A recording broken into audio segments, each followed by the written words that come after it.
I want you to know that waking up in the morning is a gift from God.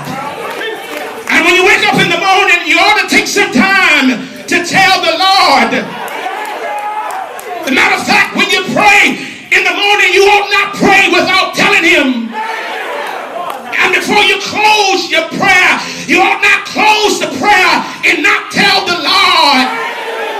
And what you know, I could stop right here and I could hang my hat and I can go to the house because we give thanks to the Lord because he is good. But when I keep on reading, the writer enunciates for his mercy.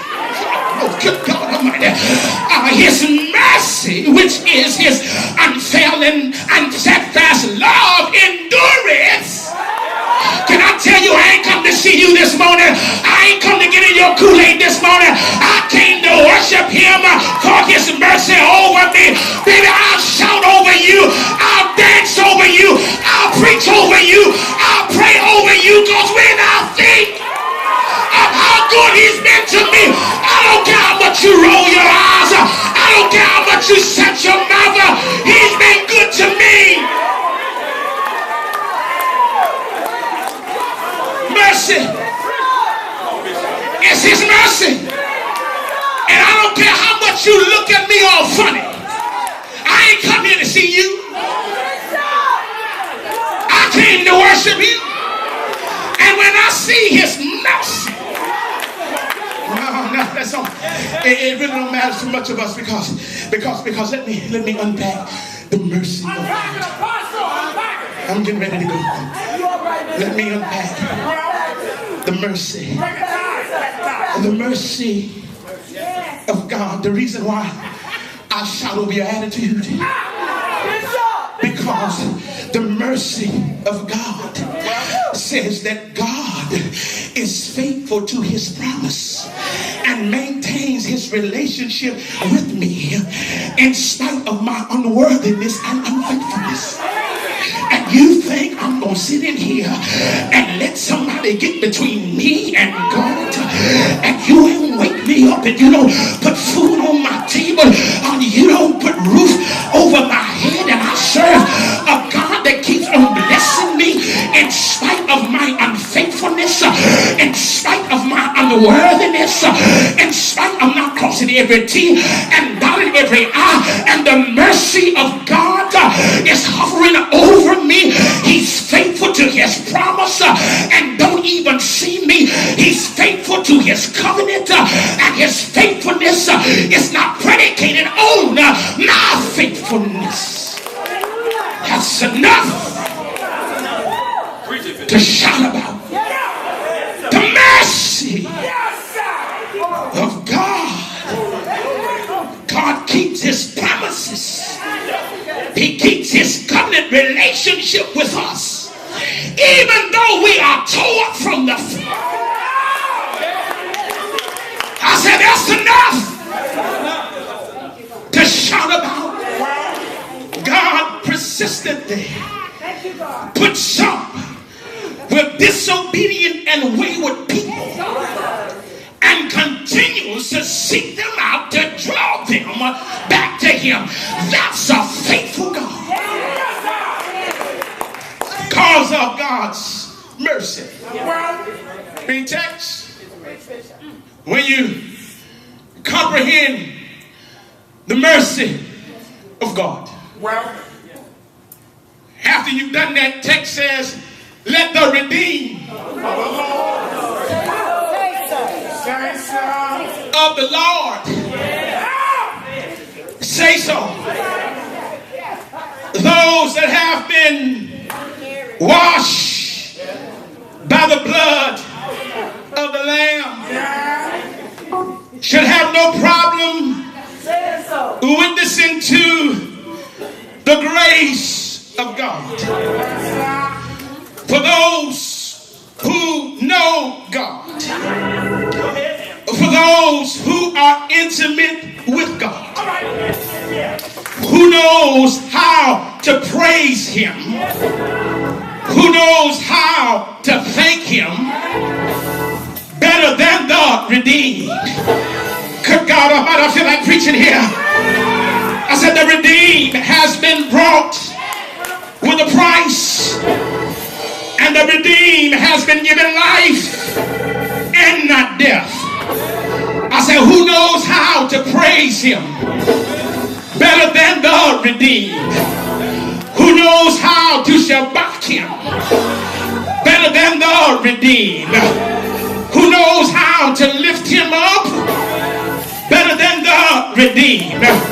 And when you keep reading the text, the word is he has delivered us from the hand of the enemy. He has delivered us from the power of the enemy. He has delivered us from the hand of our adversity. He has delivered us from the hand of pressure. And thanks be unto God. On this Thanksgiving season, the redeemed ought to learn how to give God some praise. I said it is the redeemed that is made to sit in heavenly places. It is the redeemed that's talking about the goodness and the grace of God. Come on, say, neighbor, if I was you, you ought to be saying something, because the Bible says, let the redeemed of the Lord, let them say so. Come on, say, neighbor, you ought not mind talking about his grace. You ought not mind talking about his healing. Come on, say, neighbor, I have been redeemed. Come on, say, neighbor, I have been delivered from the power of the enemy. The Lord has rescued us from the literal hands of our enemies. I don't care who you are. You got some enemies. I don't care who you are. You got some haters. Jesus, my elder brother, he had some haters. Jesus, my elder brother, he had some enemies. And I think I ought to tell you that the servant is no greater than his master. But you ought to say, neighbor, the Lord will deliver you.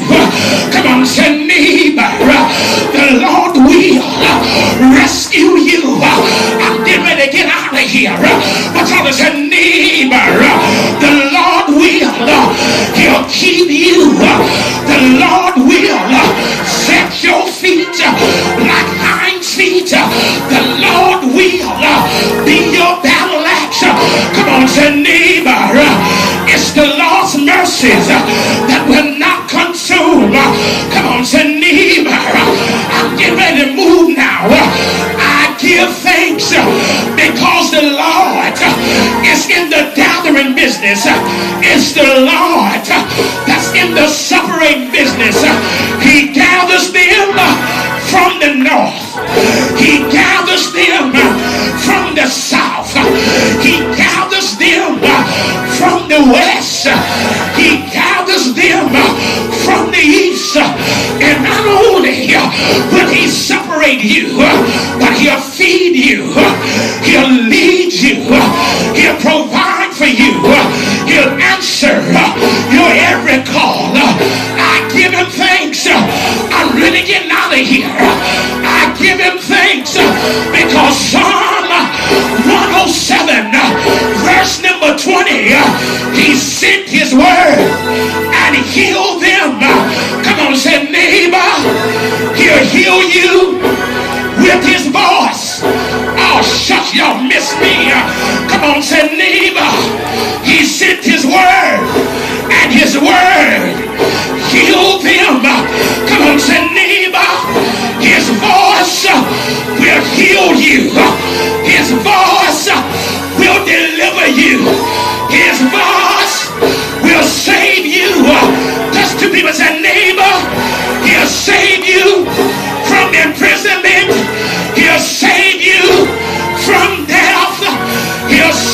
you